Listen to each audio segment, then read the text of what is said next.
I just finished the second book in the Mistborn series, and there isn't a character that I wish would die more than Ellen Venture. Award winner, biggest narcissist in the history of literature. Could anyone possibly have been any more self-important, self-glorifying mind twisting to make yourself believe that you're actually on the good side? Ellen wonders if he's as bad as the Lord Ruler, and well, sorry to say, but he's quite a bit worse. And Vin falls in love with that. My dislike for Ellen Venture stems from my having a difficult time rooting for the spoiled rich kid who grows up with everything, generally acts like a jerk while being incompetent, gets gifted a kingdom, blows it, gets it gifted back even though he's realistically useless, acts like an idiot and gets killed, and not only gets brought back to life but is also given superpowers. Seriously? Yeah, if your name's Ellen Venture and you're featured in this book right here, you're in trouble.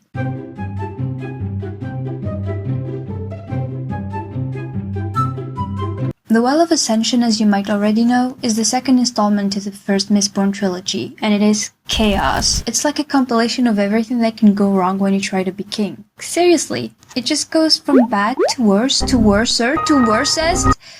I can hear my grammar teacher scream in the distance. And it's also the book that's usually most hated of the three, and is said to be the worst, which I disagree with. The Siege of Luthadel. This is our central plot. And sure enough, as soon as the book begins, Luthadel is under siege. Not by one, but two armies. This already got me freaking out, so imagine my face when I discovered a third army was on its way. That's it, we're doomed, we're done for. But then I remembered we had the best team of thieves and nobles to save the day, so everything's gonna be alright, right? Kelsier. Zane.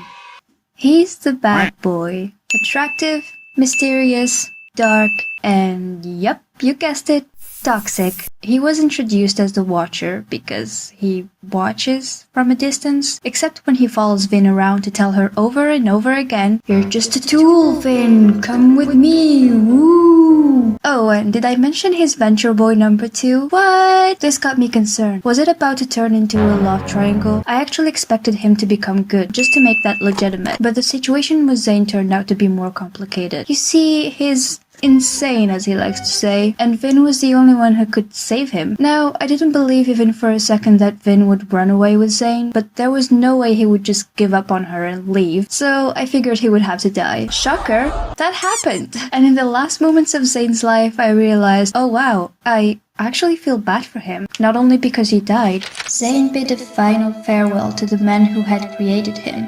A man whom Zane, despite his insanity, despite the abuse he'd known over the years, loved. He still loved him! Listen, I don't care what everyone says. Call me naive or stupid, I still feel bad for him. Is he a good person? Heck no! But you can't tell me it's completely his fault. 1. His father is Strav Venture. That alone is traumatizing enough. 2. Ellen had everything one could dream of in a world as rough as Scadrial. Zane didn't even have the right to exist. Denied.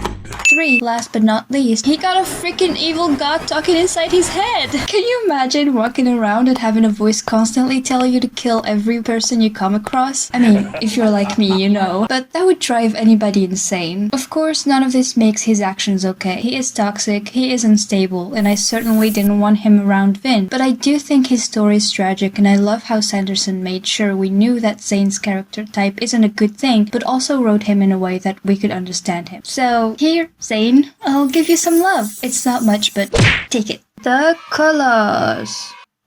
I actually don't have anything special to say here. I just wanted to show you a gem from a few months ago. This gem. People made this, and this, and this, and I made this abomination!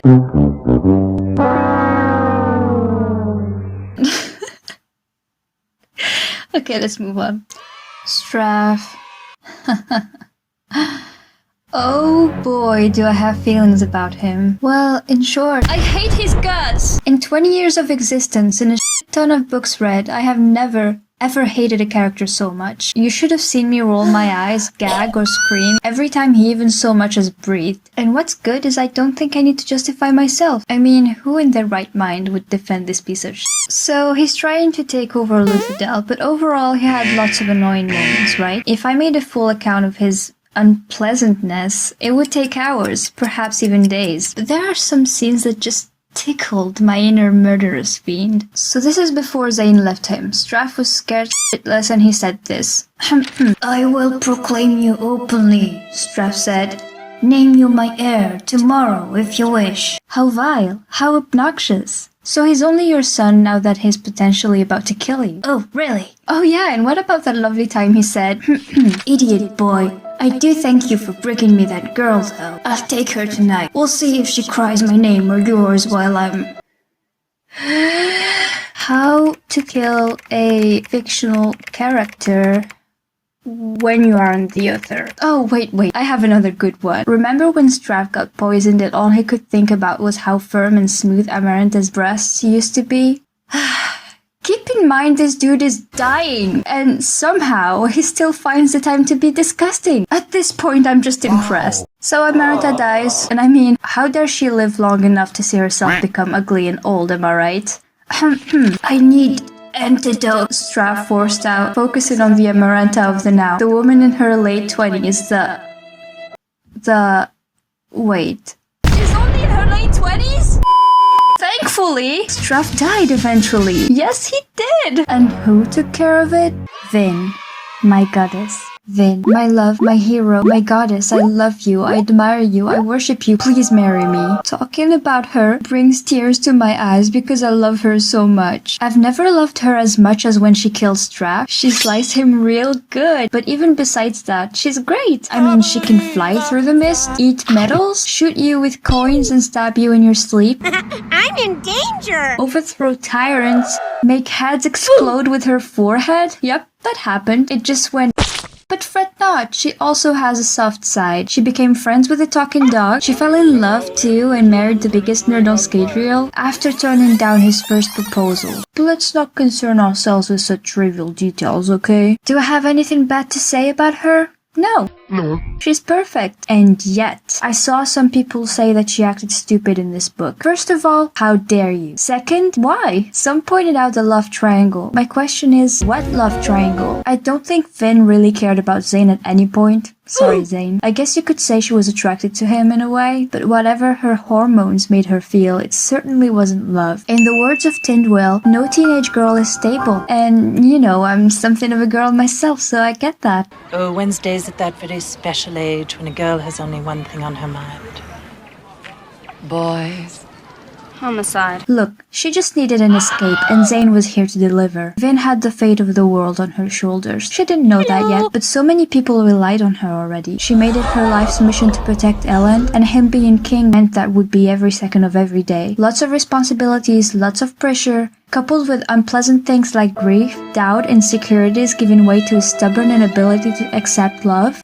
Let me love you! All of this at the age of 17. When I was 17, I spent my time crying because I couldn't solve a damn math problem. And yeah, she made mistakes, but is it really that bad? That's actually why I like her. She's a genuinely good female protagonist, one that felt like an actual person. I tried reading a few YA fantasy series with a female leading character, and they all fell flat to me, because the whole act of, ooh, look at me, I'm such a strong woman, I'm not like other girls, I take no shit from anybody, and I've come to save you all, blah blah blah. Very forced, very fake, and just really annoying to be honest. Vin made me smile, she made me laugh, she made me go, oh no! And she made me cheer every time she threatened to kill someone. Oh yes, I love hearing murder in her voice. We stand a queen. We stand. I was around her age when I read this book for the first time, and because I was going through a similar identity crisis, I think it was easier for me to understand her struggles regarding who she was, who she wanted to be, and who she felt she should be. And, you know, I believe we've all felt this way at some point in our lives, and I really appreciate how Vin turned out to be more than one thing. She wasn't only Vin the street urchin, or Vin the thief, or Vin the Mistborn, or Vin the noble woman. She was all of these at once. It made her all the more real to me. And as a tomboy pressured to be more ladylike growing up, Vin reminded me that I could act boyish and still care for pretty things once in a while, so that was nice. Spook, thank you for your third wheeling, man. Great performance there.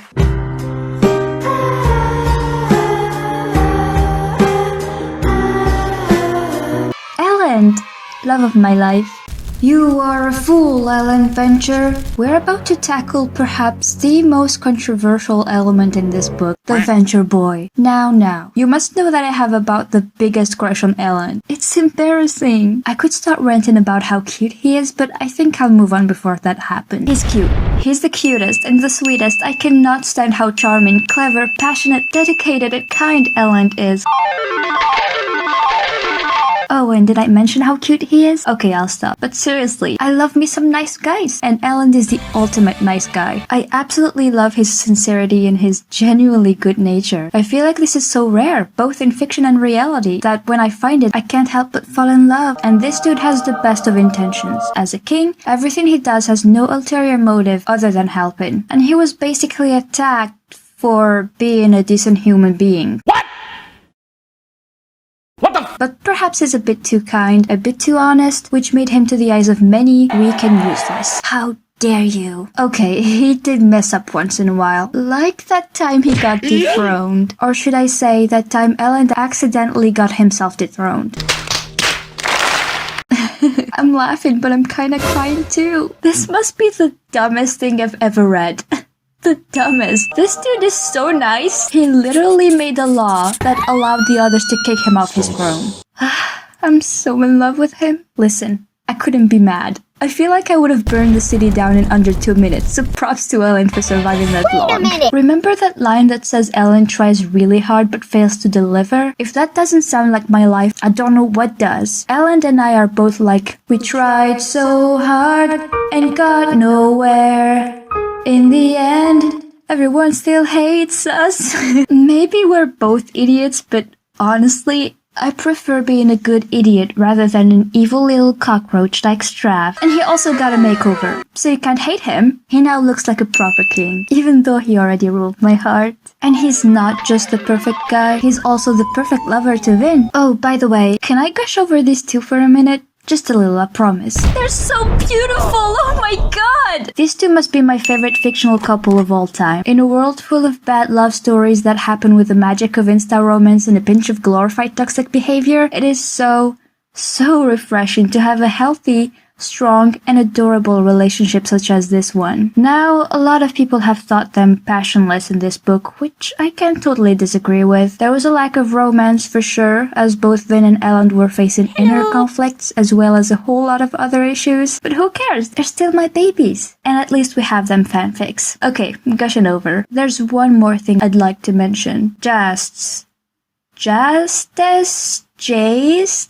f*** is his name? Anyway, my sister, cause yeah, I made her read the series, she told me, well, I used to like Ellen, but then he became mean when he killed Jas. To which I responded, who cares about the And she cried, but he was his friend! And finally I yelled, no, he wasn't! It was a heated conversation. She dared laugh at me when I said that no, I didn't care about Mr. Backstabber, and that I was more concerned about my innocent Venture Boy being traumatized forever. Okay. So stupid. This is what happens to sneaky backstabbers. Well, because of that and what happened at the well, Sazed was quietly chilling in his study until he decided to take a second look at the prophecy. It was at this moment that he knew. He f***ed up. He then runs to the well in the hopes of stopping Vin, but oh, shocker, Marsh suddenly comes idling from the shadows like, what do you think you're doing? Anyway, as Sazed is bleeding on the floor, we go to the well to see what's up with it. And long story short, Ellen gets stabbed. Vin screams, I scream, Ellen is dying, Vin is crying, I'm crying, and what's happening? In the middle of my heart attack, it turned out that Ellen wasn't dying after all. And not only that, but by some crazy, unexpected twist of fate, he has powers now. Ellen, again.